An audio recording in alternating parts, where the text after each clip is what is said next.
گئی ہے۔ حضرت دانیال علیہ السلام خدا کے بھیجے ہوئے نبی تھے۔ میلاد سے 2500 سال پہلے 5ویں قرن میں بیت المقدس کے شہر میں پیدا ہوئے۔ حضرت دانیال علیہ السلام اشراف زادوں میں سے تھے۔ دانیال کا مطلب یہ ہے کہ خداوند میرا قاضی ہے۔ جب حضرت دانیال علیہ السلام پیدا ہوئے تب ان کے والد اور والدہ کی خوشی اور ذوق زیادہ مدت تک نہ رہی، کیونکہ اس زمانے میں ملک میں ایک عجیب حالات پیش آتے ہیں۔ ایک روایت کی بنیاد پر اس زمانے میں مصر کے بادشاہ نے یہودا کے بادشاہ کے ساتھ جنگ کا اعلان کیا تھا، اور چونکہ حضرت دانیال علیہ السلام اشراف زادوں میں سے تھے اور ان کی جان کو خطرہ لاحق تھا، جس کی بنا پر اس کے والدین انہیں جنگل میں لے جا کر رہا کر دیتے ہیں۔ حضرت دانیال علیہ السلام کے جو صرف چند دن کے تھے، جنگل میں انہیں تنہا چھوڑ دیا جاتا ہے۔ حضرت دانیال علیہ السلام شیروں سے بھرے ہوئے جنگل میں خدا کی امان میں چھوڑ دیے جاتے ہیں، اور وہ چیز جس کا انتظار تھا وہ پیش آتی ہے۔ شیر بہت جلدی حضرت دانیال علیہ السلام کی موجودگی کا احساس کر لیتے ہیں اور اس کے اطراف میں جمع ہو جاتے ہیں، لیکن عجیب اتفاق پیش آتا ہے۔ وحشی شیر نومولود کو کوئی نقصان پہنچائے بغیر صرف اسے زبان لگاتے ہیں اور اس کی حفاظت کرتے ہیں۔ حضرت دانیال علیہ السلام اس جنگل میں شیروں کے ساتھ کتنا عرصہ رہے کسی کو دقیق معلوم نہیں ہے، لیکن ایک مدت کے بعد ایک چوپان کو حضرت دانیال علیہ السلام ملتے ہیں، اور وہ چوپان اسے اپنی اولاد کے طور پر قبول کر لیتا ہے اور اس کی پرورش کرتا ہے۔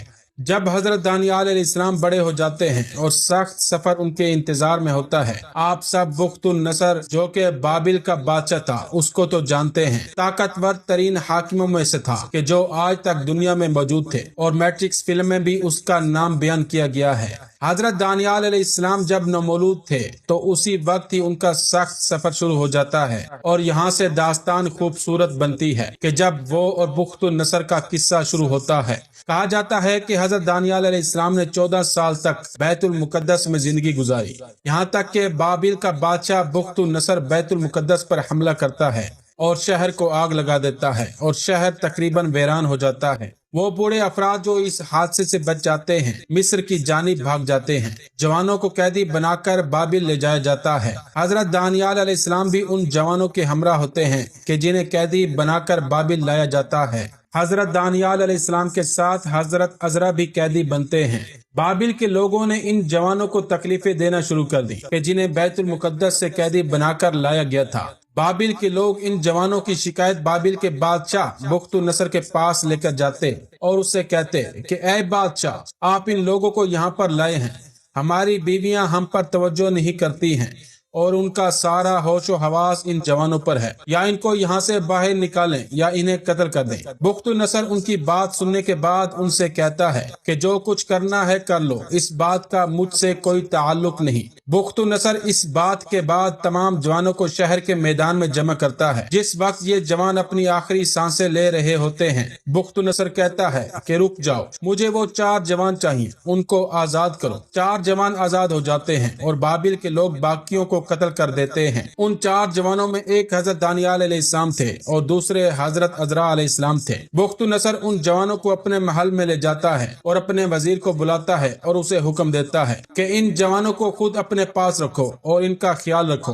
اور انہیں ضروری ٹریننگ دو تاکہ مستقبل میں انہیں محل میں کام پر رکھا جائے۔ اور وزیر کو حکم دیتا ہے کہ ان 4 جوانوں کو میرے ہی کھانوں میں سے کھلاؤ اور ان کو میری مخصوص شراب دینا پینے کے لیے۔ وزیر ان 4 جوانوں کو اپنے ساتھ لے جاتا ہے اور بادشاہ کے حکم کو اجرا کرتا ہے۔ وزیر شخصی طور پر خود ان جوانوں کے کام کی نگرانی کرتا ہے، لیکن حضرت دانیال علیہ السلام اور دوسرے جوان حضرت موسیٰ علیہ السلام کی شریعت کی پیروی کرتے تھے اور ان چیزوں سے پرہیز کرتے تھے جو ان کے مذہب میں جائز نہیں تھی۔ وزیر اس بات کو قبول نہیں کرتا اور ان سے کہتا ہے کہ اگر بادشاہ کے حکم کے مطابق کھانا نہیں کھاؤ گے اور 3 سال کے بعد بادشاہ آپ کو ضعیف اور کمزور دیکھے گا تو اس کی سزا مجھے بھگتنی پڑے گی۔ حضرت دانیال علیہ السلام وزیر سے کہتے ہیں کہ تم پریشان نہ ہو، ہم لوگ بہت اچھے نظر آئیں گے۔ اور حقیقت میں اسی طرح ہوا کہ جو لوگ حرام کھانا اور پینا کھا رہے تھے وہ لوگ ان نوجوانوں کے مقابلے میں کمزور نظر آ رہے تھے۔ اسی دوران خداوند عالم حضرت دانیال علیہ السلام کو خوابوں کی تعبیر کا علم عطا کرتے ہیں۔ اس کے بعد جب 3 سال گزر جاتے ہیں تب ان جوانوں کو بادشاہ کے دربار میں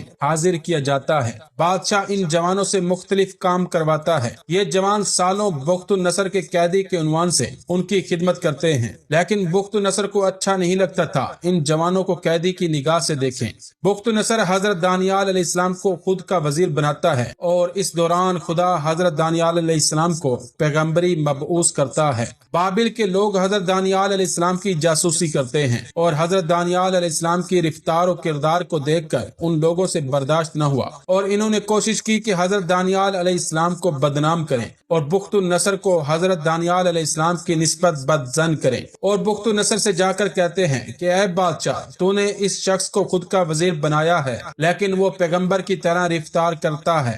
اس کے علاوہ وہ شراب جو آپ پیتے ہیں وہ ہرگز نہیں پیتا۔ بخت نصر اس بات کو سننے کے بعد فوراً حکم دیتا ہے کہ شراب کو لایا جائے اور حضرت دانیال علیہ السلام کو دی جائے تاکہ وہ ان کو پیئیں، اور وہ چیز کہ جس کا انتظار تھا، حضرت دانیال علیہ السلام شراب نہیں پیتے تھے۔ بابل کے لوگ کامیاب ہو گئے تھے کہ حضرت دانیال علیہ السلام کو تحت تاثیر قرار دیں۔ اس دن کے بعد بادشاہ حکم دیتا ہے کہ حضرت دانیال علیہ السلام کو جنگلے میں ڈال دیا جائے کہ جو شیروں سے بھرا ہوا تھا، لیکن عجیب تھا کہ حضرت دانیال علیہ السلام ان شیروں کے ساتھ بہت آرام اور سکون سے تھے، کیونکہ شیروں نے نہ صرف ان کو نقصان نہیں پہنچایا بلکہ ان کے قریب آ گئے تھے اور ان کو چاٹ رہے تھے اور اس طرح رفتار کر رہے تھے جیسے کوئی پرانے دوست سے ملاقات کی ہو۔ حضرت دانیال علیہ السلام اس بات پر مجبور تھے کہ ایک بہت طولانی مدت کو شیروں کے ساتھ جنگلے میں گزاری۔ اس کے بعد ایک انگوٹھی بناتے ہیں کہ جس کے بیچ میں خود کی تصویر اور اس کے دونوں جانب شیروں کی تصویر بناتے ہیں۔ کچھ عرصے کے بعد بابل کا بادشاہ بخت نصر ایک خواب دیکھتا ہے کہ جس کی وجہ سے وہ پریشان ہو جاتا ہے اور عجیب و غریب کام کو انجام دیتا ہے۔ بخت نصر سب سے چاہتا ہے کہ وہ اسے بتائیں کہ اس کے خواب کی تعبیر کیا ہے،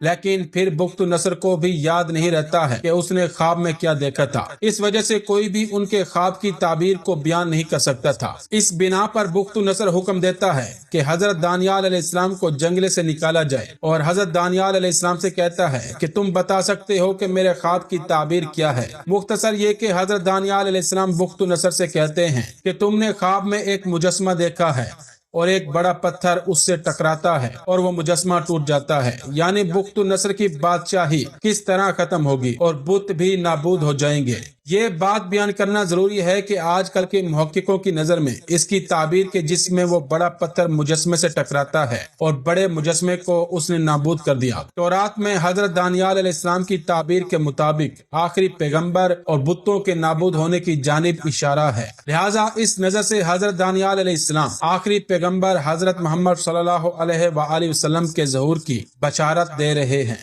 جس وقت بخت نصر دیکھتا ہے کہ حضرت دانیال علیہ السلام ان کے خواب کو اور ان کی تعبیر کو بیان کر سکتے ہیں، حضرت دانیال علیہ السلام کو دوبارہ محل میں لے کر آتے ہیں اور پہلے سے زیادہ محبت آمیز رفتار کرتا ہے، لیکن بابل کے لوگ حضرت دانیال علیہ السلام کا پیچھا نہیں چھوڑتے ہیں اور انہوں نے حضرت دانیال علیہ السلام سے نجات پانے کے لیے ہر برے طریقے کو آزمایا۔ اگرچہ اس بار بہت سختیاں برداشت کی، لیکن پھر بھی بخت نصر کو راضی کر لیا اور بادشاہ کے حکم کے مطابق ایک بہت بڑا مجسمہ بنایا گیا، اور اس کے بعد بادشاہ حضرت دانیال علیہ السلام کو حکم دیتا ہے کہ اس بت کے سامنے سجدہ کرو اور اس کی پرستش کرو، اور ان سے کہتے ہیں کہ اگر اس کام کو انجام نہیں دیا تو تمہیں جلتی ہوئی بھٹی میں پھینک دیں گے۔ حضرت دانیال علیہ السلام بخت نصر کو جواب دیتے ہیں کہ ہم صرف خدا کی بندگی کرتے ہیں اور خدا ہم کو اس آگ میں کہ جس میں تم ڈالو گے بچا لے گا۔ بادشاہ اس بات کو سننے کے بعد بہت غضبناک ہوتا ہے اور حکم دیتا ہے کہ آگ کی بہت بڑی بھٹی بنائی جائے۔ انہوں نے حکم کی پیروی کی اور آگ کو اچھی طرح شعلہ ور کیا۔ اس کے بعد حضرت دانیال علیہ السلام اور ان کے دوستوں کی جانب رخ کرتا ہے اور کہتا ہے